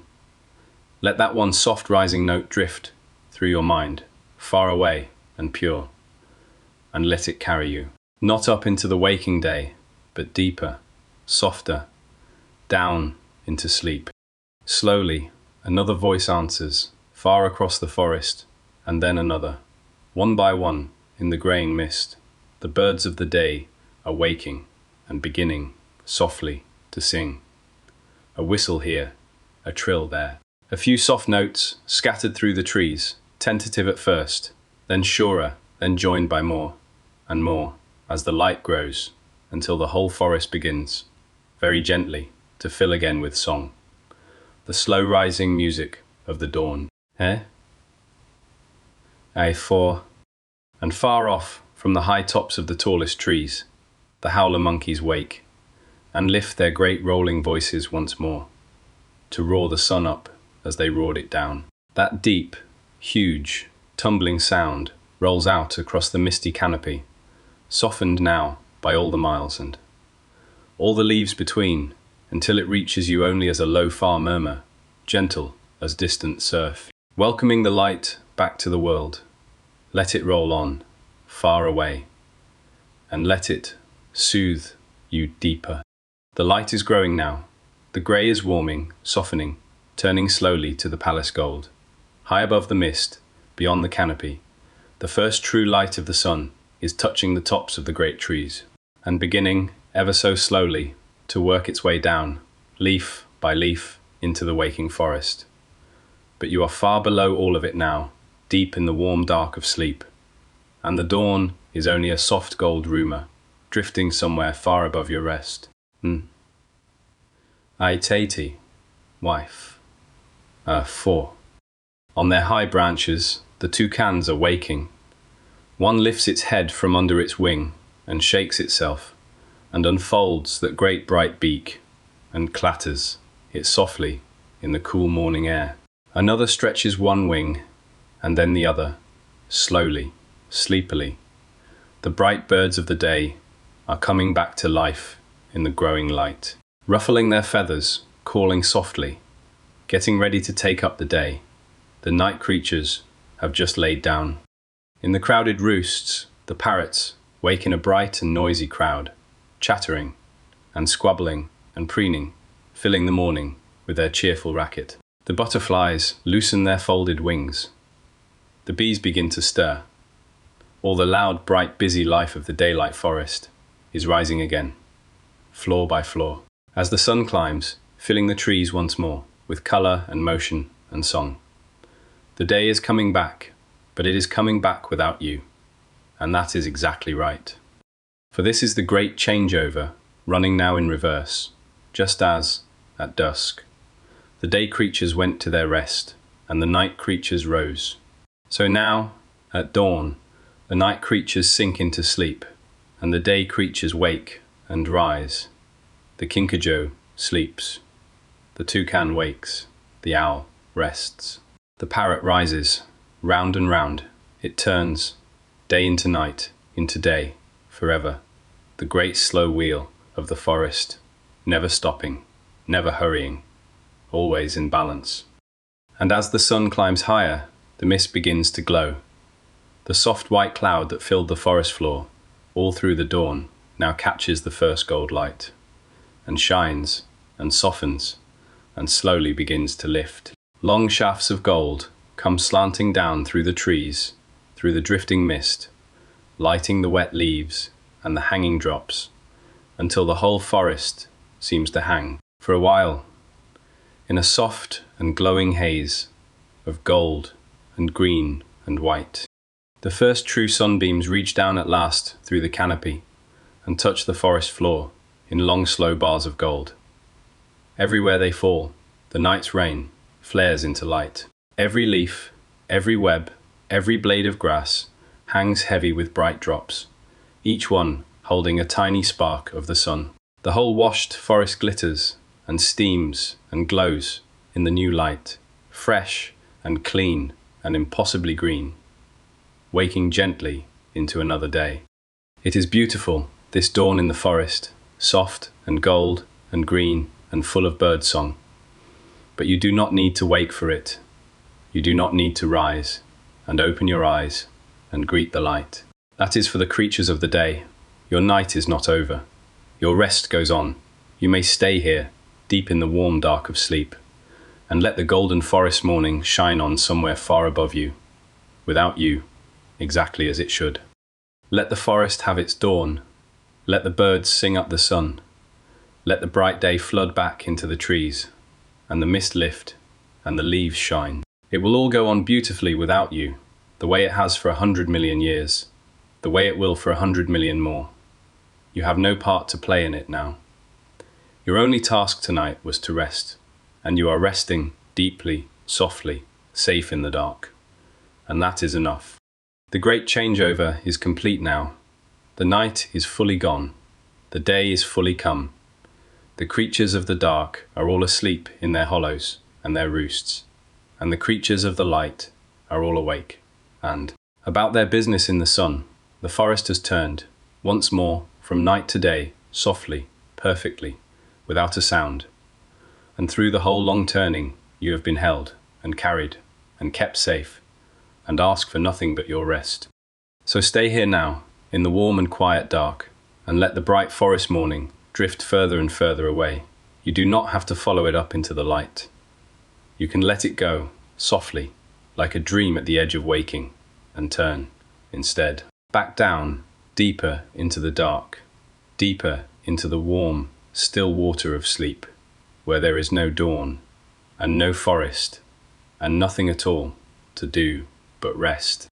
The birdsong is fading now. Far above you, the gold light is fading.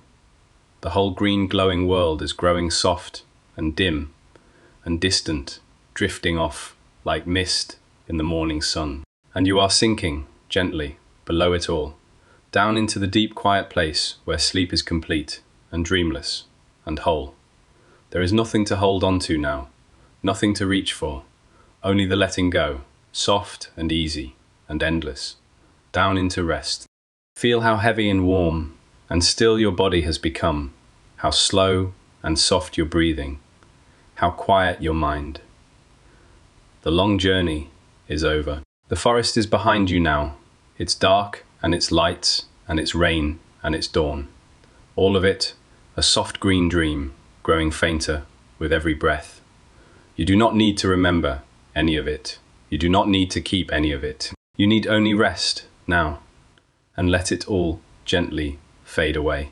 You are held. You are safe. You are exactly where you belong, warm in your bed, deep in the night, wrapped in the soft dark quiet of your own rest. There is nothing left undone that cannot wait for the morning. There is nothing you must watch over. There is nothing at all to do now but sleep. So let the last of the forest fade. Let the last soft sounds grow still. Let everything go, gently, and rest. Breathe in, slow and soft and deep, and out, longer, softer, letting go completely. Sink now, the last little way, down below all thought, down below all sound, down into the deep, warm, still water of sleep, where the forest cannot follow. And the dawn cannot reach, and there is only rest, complete and gentle and whole. You are almost there now, nearly gone, almost fully, softly, deeply asleep. Rest now, the forest will keep without you, the night will keep, the morning will come in its own good time, whether you wake for it or not, and everything will be exactly as it should. But that is far away, and it is not yet, and it is not for you to carry now. For now there is only the warm dark, and your slow soft breath and sleep holding you gently, completely. Sleep now, drop anchor,